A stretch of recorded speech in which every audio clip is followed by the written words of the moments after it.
Hi, welcome to the Interaxis YouTube channel and Interaxis.io. Today we're going to talk about something, a white paper I read recently. A bunch of people sent it to me and I wanted to talk about it. It took a little while to digest, but it's called the Convexity Protocol. And it's a protocol for essentially creating options in the decentralized finance world. And I learned even more about it and actually saw a use case of it.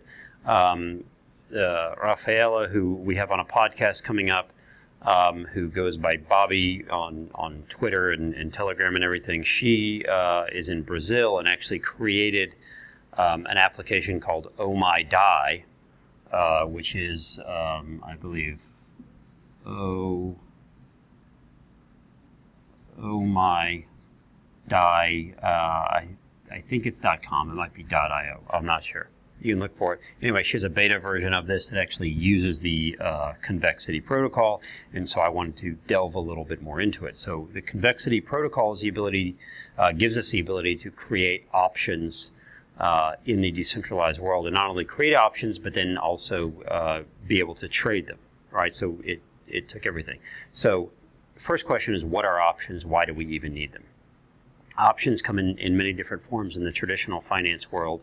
The most common, the ones are called a call option and a put option. Okay, so a call option is it's a derivative. It's an instrument, a financial instrument that if I buy, so we'll have always our two people, Adam and Ron, right? So if I buy a call option, say on, we'll call it on Google stock, right? So if I buy it from Ron, so Ron sells the call option and I buy the call option on Google stock, right? And so let's say right now Google is trading at $1,000. I have no idea what it's trading at today. Let's say it's trading at $1,000, and I buy a call option with a strike price of $1,100. Okay, from Ron. So Ron sells it to me. What this says is, at any point, I exercise this option. If I want to exercise this option, what happens is Ron has to sell me Google stock at $1,100. So if I buy a contract that's for, we'll call it 100, one contract that's for 100 shares of stock, and let's say Google price goes to, let's say it goes to $1,500 one day. Okay, Ron now has to sell me 100 shares of Google at $1,100. I can then go sell them on the open market at $1,500, right? So if And the nice thing is, I might have paid $50 for each one of these, or $50 total or something to Ron. So Ron made that $50, and as soon as the price went up, I was able to then buy for $1,100 each and sell for $1,500 each, and that option to do that cost me $50, right? So in the end, I had to end up buying for $110,000.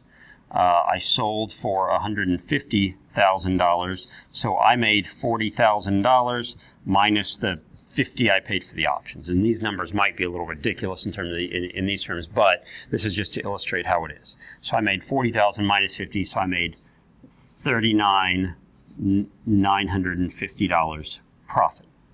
Okay, so it's an opportunity for me as an option buyer to control all these shares of Google without actually having to put out the money to buy these shares of Google. Because if I had to buy them all, 100 of them at $1,000 for $100,000, I might not have that cash available and be willing to take that risk. But I'm more than happy to risk $50. And if it goes up, I know that I can flip this really quickly, and I might not even have to have the cash available. I might be able to flip it so quickly that in the time it takes to enact that trade, I never had to come up with any cash. Okay, so that's what a call option does. So a put option, real quickly, means that if I am the buyer of the put option. Okay, now we're going to talk about this one. If Adam is the buyer and Ron is the seller, so I might buy the put option. I am buying the option. I am buying the right to put that stock to Ron, to make him buy it from me. Okay, so again, we'll go with Google stock or Alphabet stock, whatever we want to call it. Say it's currently trading at $1,000. Okay, and let's say I own 100 shares of Alphabet stock, and I really want to protect myself from it going down a lot. Okay, so I might buy a put option at a strike price. These are important terms. Strike price of $950. Okay, and that means that at any point I can make Ron buy those from me for $950 because Ron is the seller of this option. Now, I might have paid $50 for that option, but I'm protecting my price. So let's say Alphabet price goes down to $800.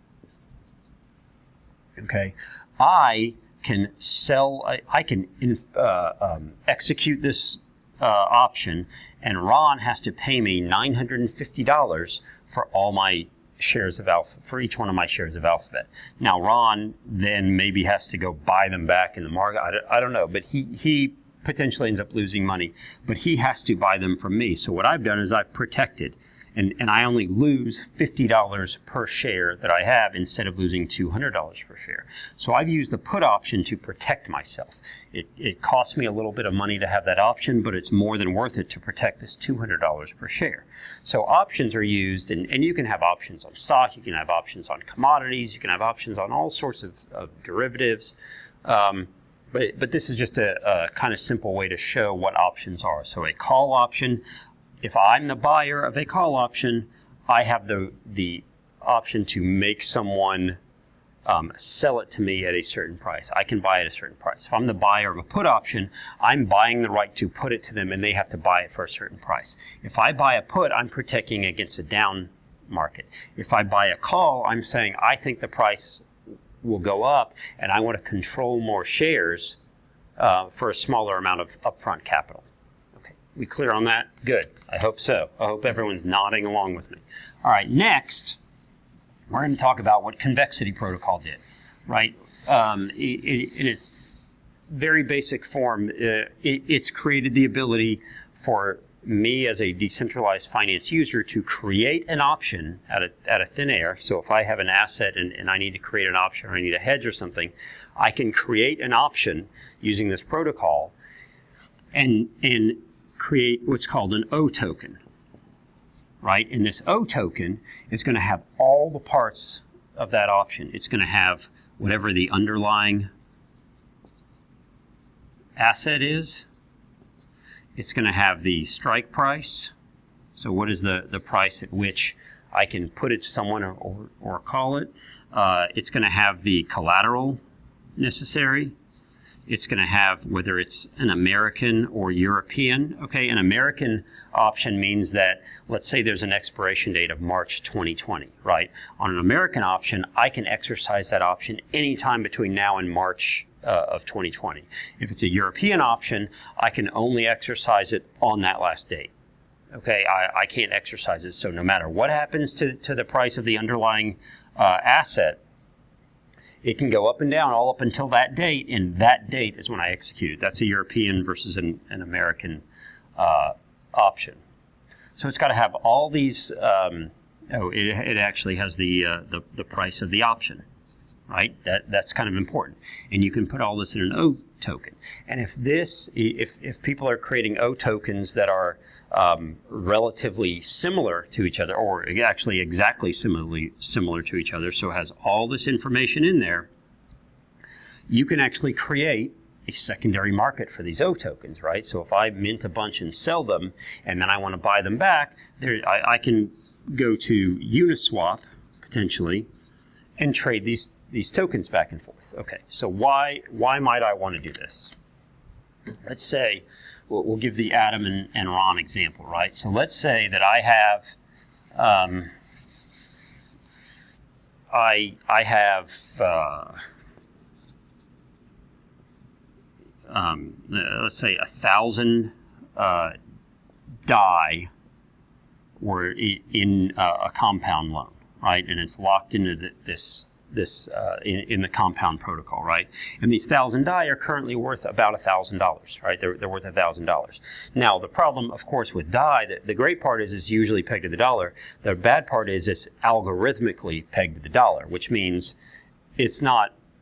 It doesn't always have to be exactly $1, exactly worth a US dollar coin or anything like that. Because of the algorithms, because of all the things that could happen, the volatility of the crypto markets, this DAI that's currently worth $1,000 could go down to be worth, say, $800, right? Which I still have my 1,000 DAI in compound, it's still earning interest, which is great, but sucks for me if it's all of a sudden worth $800. Well, I don't want that to happen. So what I can do,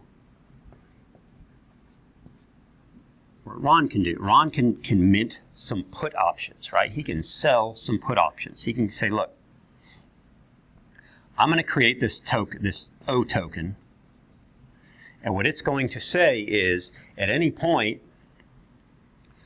anyone who buys this can put their DAI to me, and I will give them back, say, US dollar coin, right? It's all decentralized, so we can't actually use US dollars, but US dollar coin. And the nice thing about US dollar coin, supposedly, is it is actually backed by dollars, right? So everyone should be worth $1. So the O token says, at any point, I will give you, say, 99 cents for your DAI, right? So if the price of DAI, if the value of DAI goes to, say, goes from $1 down to, say, 80 cents in terms of dollar, I can then sell my DAI to Ron. I have the option. I call the option. I sell my DAI to Ron, and he gives me 99 cents for every DAI that I have, so I end up with basically $999 worth, 999 USDC, right, for my 1,000 DAI. So I've lost like $1. Okay, I haven't really hurt myself.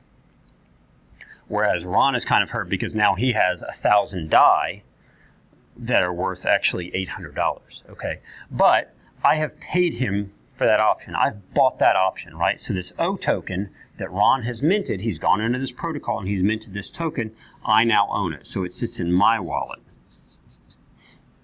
this O token, and it has in here the ability for me to then go hit it when it gets to a certain strike price. I can say, okay, I'm ready. I'm ready to strike on that option.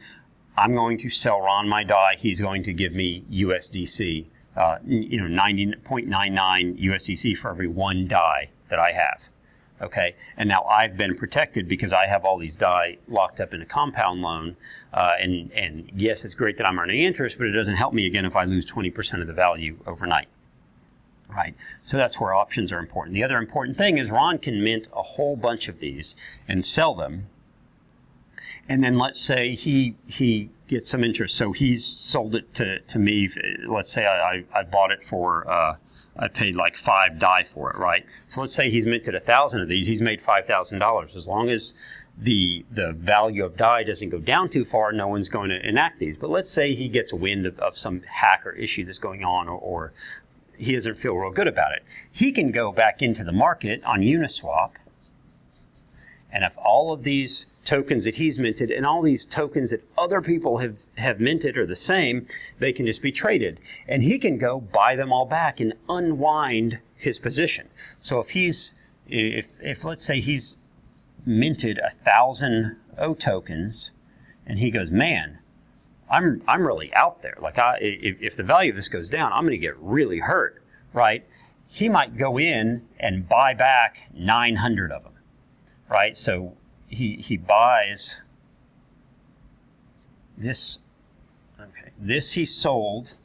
Then he comes back and buys these, and the net is he's out 100 O tokens, which means originally his exposure was on 1,000 of these, Now his exposure is only 100 of them. So if the price of DAI goes screaming down, his exposure is really only 100. And it's because the way the O tokens were built, they are all going to have the same underlying asset, the same underlying collateral, the same strike prices and everything, so that they're all exactly the same. So if he sells 1,000, he can go then buy 900, because people all over the world hopefully are minting roughly the same tokens.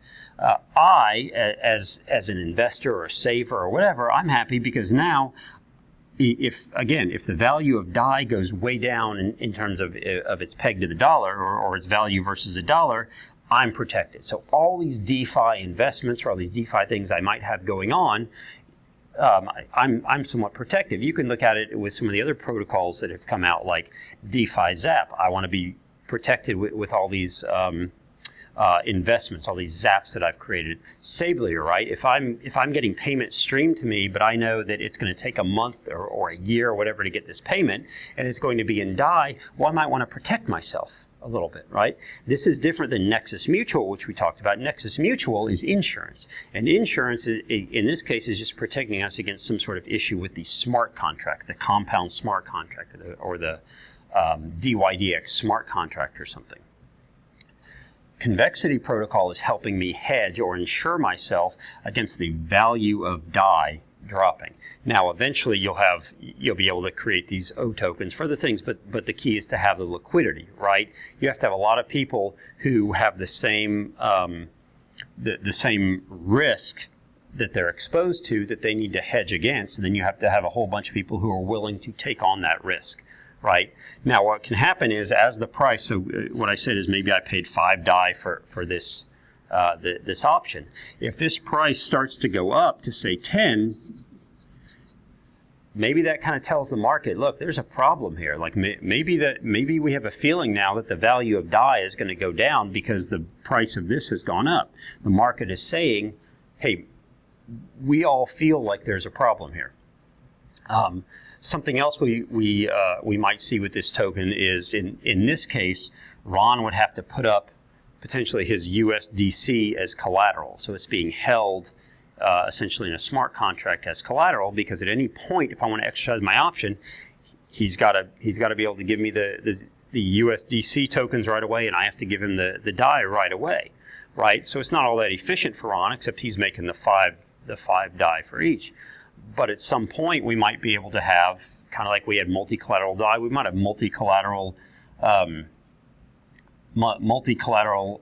potential here within the Convexity Protocol. There might be some atomic swaps or something that goes on that says, look, I can put up any DeFi asset as collateral, even it's my ability to earn or something like that. I can put up almost any DeFi asset as long as we can value it and we can switch it right away into whatever the underlying asset of the contract is.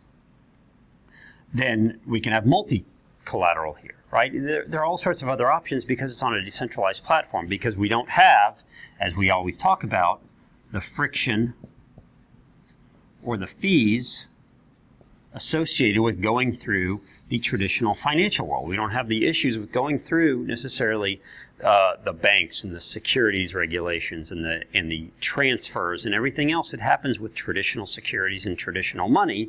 Since we can do all this electronically, eventually when there's enough liquidity here, you can have multi-collateral here, you can have different types of collateral here, you can have different tokens. So I might want to hedge ETH. I might want to hedge Bitcoin. I might want to hedge Maker or something else. And if there are enough people on the other side, they're willing to take that. Not only can we create this option and I can protect myself from the volatility, it can also help offset a lot of the volatility. So you won't have as much volatility potentially, because you'll have backstops on both sides. You'll have people who are incented on both sides to keep the value of some of these tokens within certain ranges. Right. What you also have here, which is so brilliant, is it's created this O token that can now be traded on Uniswap. So Ron can mint all these tokens, these O tokens, and then he can go to Uniswap and buy them back if he wants to, if he feels like there's something bad coming. Or he's going, look, I've made my money. I've had it for a while. Now I'm just going to buy these back. I sold them all for 5. I can buy them back for 4 DAI potentially, because we're getting close to the strike date. We're getting close to the option expiration date. I want to buy them back now for 4. And I've made 1 DAI for every 1,000 transactions. I made $1,000 by doing virtually nothing. It's another way to make money. He could be the market. So the Convexity Protocol is really interesting because it builds on all these other protocols that we're going to need to essentially recreate the traditional financial system, right? If you're going to have more people coming into this market, you can't have them get just crushed because the value of DAI shoots down to 80 cents, right? That'll really hurt the entire decentralized finance market. You can't have companies transacting in hundreds of thousands or millions of DAI. You can't have Sablier payments going back and forth that take a month or even longer. And everyone's going, wait a minute, what happens if the value of DAI goes down? Then the value of everything we've done has gone down. Well, this is a way to hedge against that, as long as there's someone on the other side willing to kind of take some of that risk for a profit. Right? And so what you're going to have is more stabilization as more and more people are able to adopt some of these protocols. Now it remains to be seen how many people do it, what some of the different collaterals we can use are, who's actually going to build these protocols, and how much liquidity there's going to be in everything. But it's a protocol that's now been built, that's now out there. You can go use it, that allows you to kind of hedge. Currently, DAI and USDC is really the main use case for it right now. It's mainly for put options, but we'll see it. I know we'll see it for call options. We'll probably see it for things like synthetic tokens and such, and synthetic tokens that represent some other asset. Eventually, once that liquidity is there. So I want to talk about Convexity Protocol. We'll have the podcast coming up with Bobby, who built Oh My DAI down in Brazil. So we'll be talking a little bit there about Convexity Protocol. Maybe we'll be lucky enough to get the guys from Convexity Protocol who wrote the white paper on, and we can talk about it a little bit more. But hope you like this video. Please subscribe to the YouTube channel. @Interaxis8 is where we are on Twitter. info@interaxis.io is our email. We hope you like these, and we look forward to seeing you in more of them soon.